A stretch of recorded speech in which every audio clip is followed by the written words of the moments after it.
Bismillahirrahmanirrahim. Assalamualaikum warahmatullahi wabarakatuh. Berita Al-Hijrah 9 September bersama saya Nazira Syaringat dan jurubahasa isyarat Muhammad Amsyar Zamani. Dan berikut tajuk utama malam ini. Perkembangan terkini PRK Parlimen Pulai dan DUN Simpang Jeram.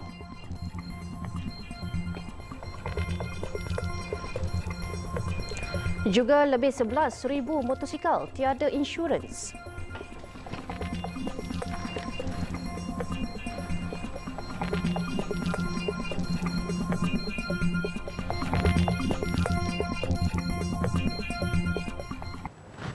Pilihan Raya Kecil PRK Parlimen Pulai dan Dewan Undangan Negeri DUN Simpang Jeram. Kesemua 61 pusat mengundi ditutup tepat jam 6 petang tadi. Kedua-dua kawasan menyaksikan saingan 3 penjuru antara calon Pakatan Harapan PH yang mempertaruhkan wakil Parti Amanah Negara atau Amanah, Perikatan Nasional PN melalui calon bersatu dan PAS serta calon bebas. Tepat jam 8 pagi tadi, 47 pusat mengundi dengan 294 saluran di Parlimen Pulai dibuka. Manakala di DUN Simpang Jeram, 14 pusat mengundi membabitkan 68 saluran yang dibuka. Menurut Pengerusi Pilihan Raya SPR Tan Sri Abdul Ghani Saleh, kehadiran pengundi bermula baik, namun keadaan cuaca hujan menjejaskan sasaran jumlah peratusan keluar mengundi. Mula-mula dah okey, tapi bila hujan tadi, jadi agak perlahan sikit. Selawatan kita di saluran-saluran tadi pun kita lihat saluran 13 pun nampak aktif ya, saluran anak muda. Ramai. 1, 2, 3 ni memang aktif lah. Banyak yang dah keluar mengundi. Menurut beliau, peratusan keluar mengundi di Parlimen Pulai jam 5 petang tadi ialah 45%, manakala DUN Simpang Jeram pula mencatatkan 59% yang keluar mengundi. Untuk rekod Parlimen P161 Pulai mempunyai 165,509 pemilih berdaftar, manakala DUN N13 Simpang Jeram pula 40,301 pengundi. Kedua-dua pilihan raya bagi menggantikan penyandang kedua-dua kerusi Allahyarham Datuk Seri Salahuddin Ayub. PRK Parlimen Pulai menyaksikan calon PH Suhaizan Kayat berdepan saingan 3 penjuru menentang calon PN Zulkifli Jaafar dan calon bebas Samsudin Muhammad Fauzi. Manakala DUN Simpang Jeram pula menyaksikan persaingan antara calon PH Nazri Abdul Rahman, Dr. Mazri Yahya Perikatan Nasional PN dan S. Jagannathan bebas.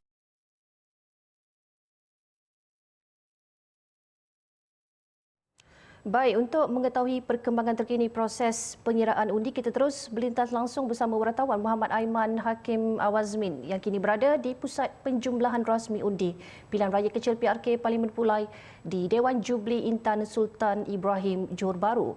Silakan Aiman. Terima kasih Nazira. Jadi pada ketika ini saya memang berada di dalam Dewan Jubli Intan Sultan Ibrahim yang merupakan pusat penjumlahan undi rasmi PRK Parlimen Pulai. Dan pada ketika ini saya yakin pasti ramai yang ingin mengetahui tentang perkembangan jumlah undi tidak rasmi daripada semasa ke semasa. Tapi sebelum saya menurut kepada itu, izinkan saya memperlihatkan dulu saya berada di dalam dewan ini dan di belakang ini merupakan proses pengiraan yang sedang berlangsung sejak daripada pukul 6 petang tadi. Dan apa yang saya boleh kongsikan pada ketika ini adalah peti undi awal bagi PRK Parlimen Pulai tiba sekitar jam 6.15 petang, manakala setengah jam lepas itu 4 kotak peti undi pos bulan selamat tiba di kawasan ini. Dan susulan daripada itu kotak-kotak bagi pengundi biasa juga bersilih ganti dari semasa ke semasa. Dan kita juga maklum bahawa kita bagi PRK di Johor ini ramai 205,810 pengundi berdaftar layak untuk menunaikan tanggungjawab mereka dalam PRK Parlimen Pulai dan juga DUN Simpang Jeram hari ini. Dan daripada jumlah itu juga seramai 165,509 pemilih berdaftar yang layak untuk mereka mengundi di Parlimen Pulai. Dan daripada itu, bagaimanapun mungkin sedikit mengecewakan bahawa setakat jam 5 petang hanya 45% sahaja yang daripada jumlah keseluruhan pemilih tersebut keluar mengundi. Dan bagaimanapun peratusan keluar mengundi yang penuh akan dimuktamadkan oleh SPR dalam masa terdekat. Dan sementara itu kita juga menanti keputusan rasmi dan keputusan penuh bagi undi-undi yang diraih parti-parti yang bertanding dalam PRK kali ini khususnya di Parlimen Pulai. Dan kita juga dapat menjangkakan bahawa keputusan penuh akan diperoleh lewat malam. Tetapi di sini saya ingin bercerita mengenai keputusan terkini PRK Parlimen Pulai setakat 7:30 malam tadi. Ketika ini calon Suhaizan Kayat, calon Pakatan Harapan Parlimen Pulai meraih sebanyak 993 undi, dan manakala Perikatan Nasional Zulkifli Jaafar meraih sebanyak 854, dan disusuli pula dengan calon bebas Samsudin Fauzi sebanyak 9 undi.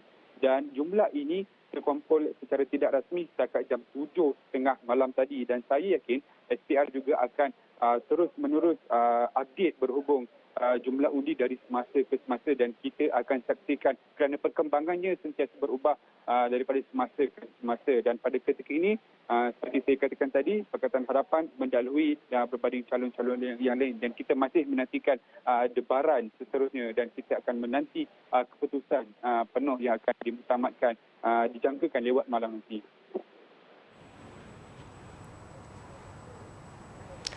Baik, terima kasih Aiman atas laporan terkini PRK Parlimen Pulai dan Dewan Undangan Negeri Dun Simpang Jeram. InsyaAllah keputusan terkini pengiraan undi akan kami bawakan dari semasa ke semasa. Baik, kita ke laporan seterusnya.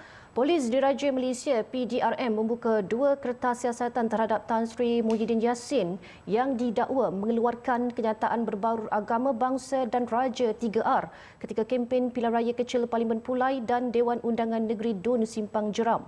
Timbalan Ketua Polis Negara Datuk Seri Ayub Han Maidin PC berkata, polis akan memanggil pengerusi Perikatan Nasional PN itu pada 12 September ini untuk diambil keterangan berhubung siasatan tersebut.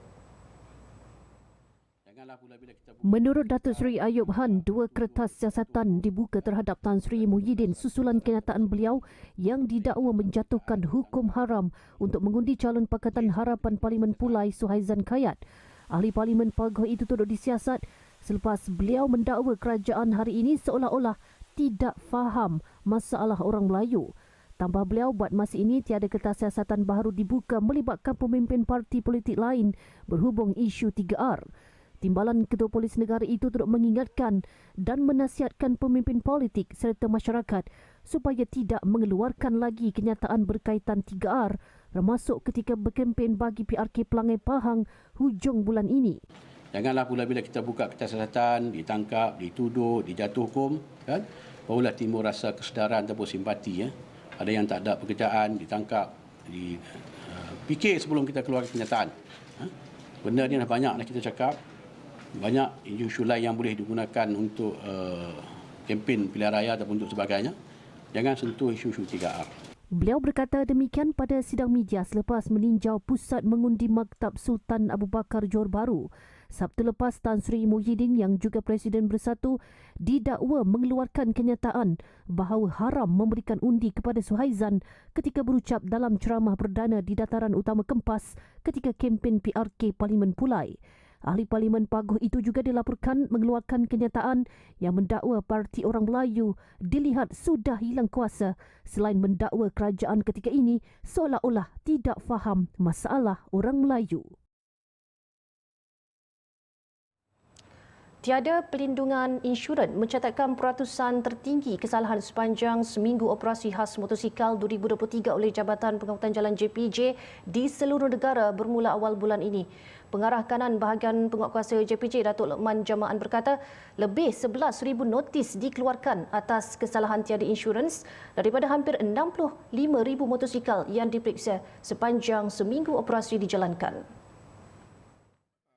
Hasil daripada pemeriksaan-pemeriksaan yang kita jalankan 1 hingga 7 September, JPJ telah memeriksa sebanyak 64,980 buah motosikal.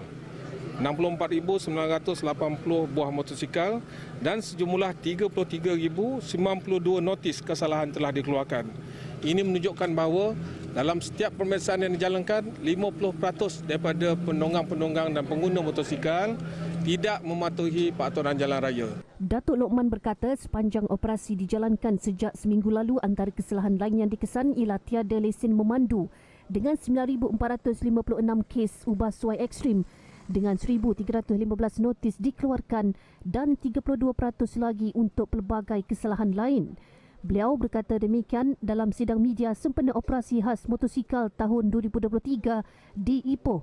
Operasi melalui Sekatan Jalan Raya SJR dan Snapcheck itu dibuat secara bersepadu bersama agensi lain antaranya polis, Jabatan Imigresen dan Agensi Anti Dadah Kebangsaan AADK membabitkan penyertaan 85 pegawai dan anggota.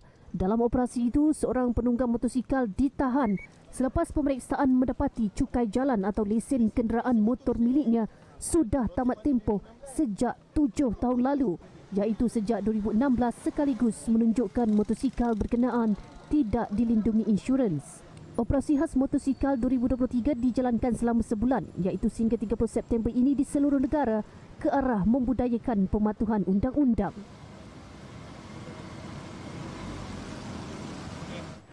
Dalam pada itu, di Gong Badak, Kuala Nerus, lebih 120 buah motosikal melibatkan peserta RXZ Members 5.0 disita atas pelbagai kesalahan hasil operasi bersepadu dijalankan pihak berkuasa.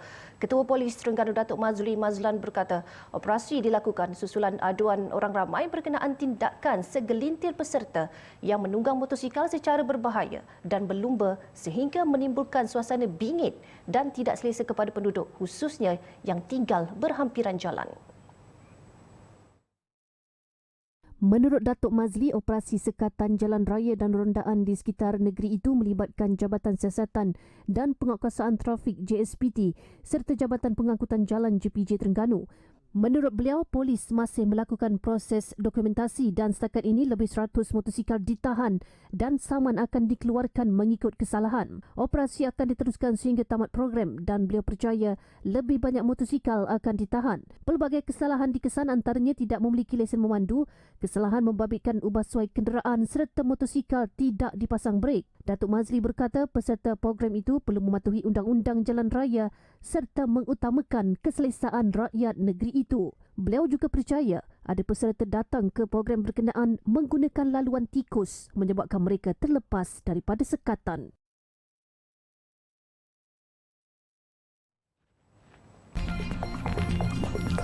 Kes buli KPM bakal lancar garis panduan khusus. Kementerian Pendidikan KPM akan mengeluarkan garis panduan khusus berkaitan buli di sekolah tidak lama lagi. Menterinya Fadlina Siddiq berkata, garis panduan itu akan menyentuh beberapa perkara termasuk buli cyber. Menurut Fadlina, garis panduan itu sebagai langkah menangani kegiatan atau sebarang tindakan serta aktiviti buli di sekolah. Kita tak kompromi soal buli ni, ya. Walaupun orang kata jangan risau Abi, dia bermusim nak cuti sekolah aja ada, saya tak kira, ya. Sebab buli ni dalam garis panduan yang baru yang akan kita luncurkan insya-Allah tak lama lagi akan ada perkara-perkara baru yang kita sentuh termasuklah buli cyber, ya, yang kita tidak akan kompromi sama sekali dilakukan oleh anak-anak kita. Tambah beliau, selain isu buli, KPM turut komited memberi perhatian dalam jenayah seksual dan perkauman. Tegasnya, kedua-dua isu tersebut kini disifatkan sebagai cabaran dalam sektor pendidikan. Fadlina berkata demikian ketika berucap merasmikan seminar pendidikan madani di Universiti Sains Islam Malaysia USIM Nilai Negeri Sembilan pagi tadi. Seminar anjuran Kongres Kesatuan Guru-Guru dalam Perkhidmatan Pelajaran Malaysia atau Kongres dengan kerjasama Fakulti Pengajian Bahasa Utama atau FPBU USIM itu disertai 350 peserta terdiri daripada ahli Kesatuan Gabungan Kongres, para pensyarah USIM, pensyarah Kolej Permata Insan serta pelajar Institut Pendidikan Guru IPG Kampus Pendidikan Islam dan IPG Kampus Pendidikan Teknik Nilai. Bagi mencapai sasaran kerajaan untuk menghapuskan kemiskinan tegar, terutama di kawasan bandar, Majlis Agama Islam Wilayah Persekutuan Mawib kini bergerak aktif melakukan walkabout bagi mengesan golongan kurang berkemampuan dengan harapan dapat membawa keluar mereka daripada tahap kemiskinan tegar.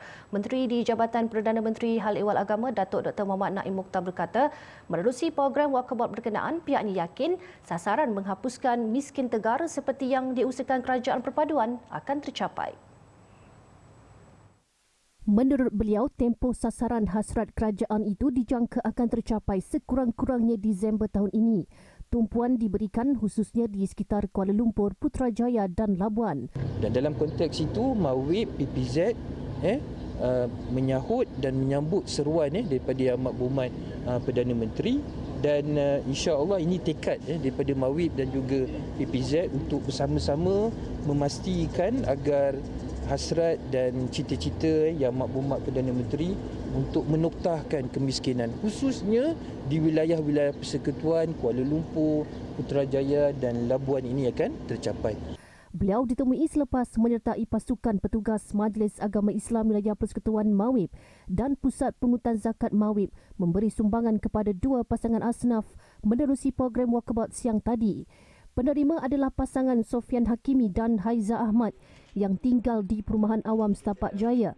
Sofian telah terlantar sejak 4 tahun lalu dan sejak itu isterinya menguruskan segala keperluan suami dan rumah.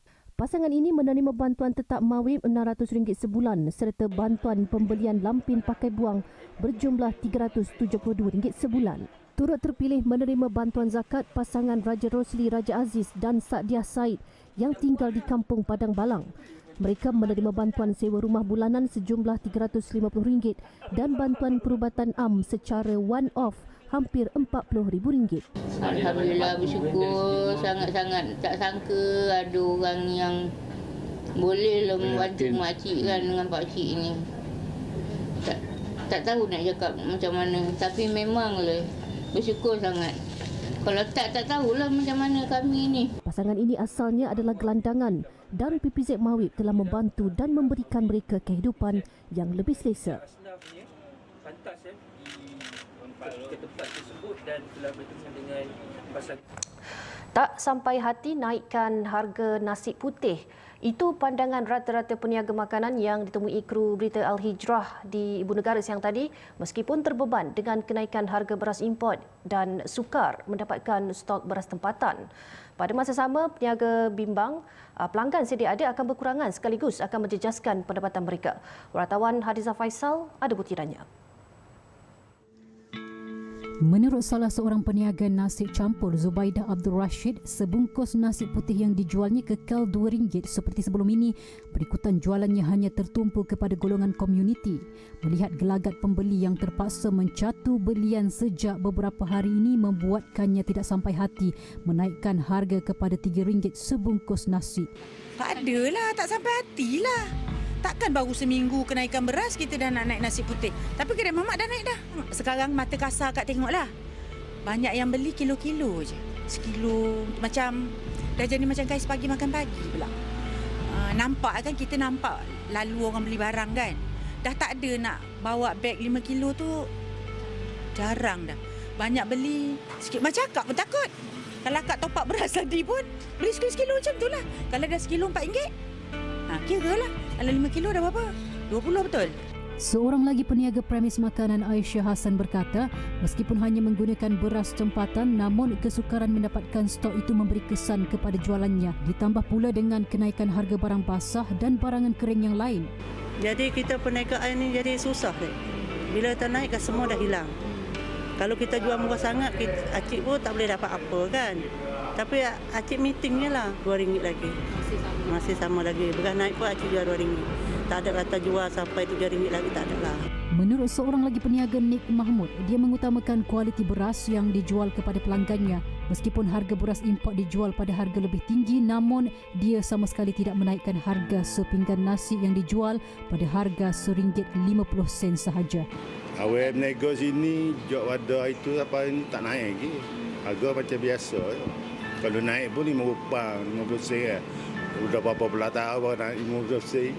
Peniaga premis makanan dalam pada itu amat berharap agar pihak berwajib turun padang untuk melihat sendiri situasi isu bekalan beras tempatan yang tidak mencukupi agar ia dapat diselesaikan secepat mungkin. Sekaligus mengelak pihak tidak bertanggungjawab mengawal stok dan harga beras yang menyalahi undang-undang yang akhirnya terpaksa ditanggung oleh peniaga dan pengguna. Wartawan Khadijah Faisal melaporkan untuk Berita Al-Hijrah.